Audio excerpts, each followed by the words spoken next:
Will this ever stop? The constant rapes, murders, and robberies. Will we ever be able to rely on the cops to protect us from the perpetrators motivated by lust? Schoolgirls getting harassed by bus drivers plus. We're not even safe in our own homes. Who do we trust? A nation built on Christian principles, but we've put them away for so long that they've caught us. And I'm not judging our country. It's just that I'm disgusted, tired, and scared, not for myself, but for my mother at home and the countless females that live alone. Women being told to get their car by gunpoint by the same men who mothers beg the pastors to anoint. Now, let's look at it from another vantage point. What if it was your mother, your sister or daughter, or a significant other, or someone you cared about in the least, and not just another stranger's home out east? Oh, now it's a bother. Now we have to act. When rape victims feel so abused, they start to avoid eye contact and get withdrawn from society. The same social fabric that was meant to clothe and protect. Now she's a mental wreck and scared of another's touch, because rape isn't about sex. It's about control, anger, and power.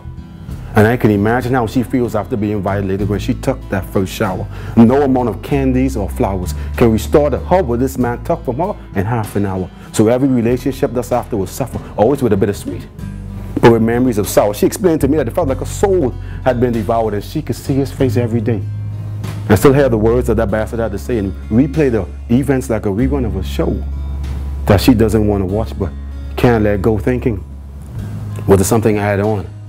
Did I give the wrong impression? Was this supposed to be a lesson that I was to learn from, and why I did not see him coming up from behind me? And how did he get into my home without my keys? So many questions, but the answers doesn't change the result. And then to add to this physical injuries, this mental insult, thinking that you caused this on yourself.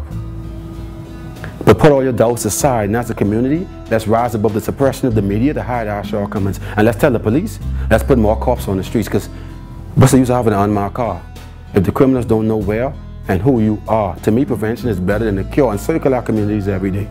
Not just Paradise Island, Life Key and Harbor Bay, and let's stop interrogating the victims like they did a crime. I wonder sometimes what's going through their mind, and let's stop putting these repeat offenders back on the streets, because while you assume that they've gotten better, they've only gotten crafty at getting to a stranger's bedroom. Now, don't get me wrong, I support rehabilitation and our police. But if something doesn't change in the near future, we won't be able to walk the streets. And I support Artists for Peace. But I don't want to talk it. I want to practice what I preach. You see, I'm accountable to God when he reaches, and I don't want him to tell me to have a seat when we meet and he tallies up my balance sheet because I saw something, could have done something, but God cold feet. So now on my list of things to do in my lifetime, this action item is now complete. So let me reiterate and repeat my opening sentence. Will this ever stop? The constant rapes, murders, and robberies. I remember when I used to feel so much pride inside when I used to hear our national anthem. Lift up your head to the rising sun. Now every pretend bad boy got a gun, and you wonder where they get it from. What have we let our nation become?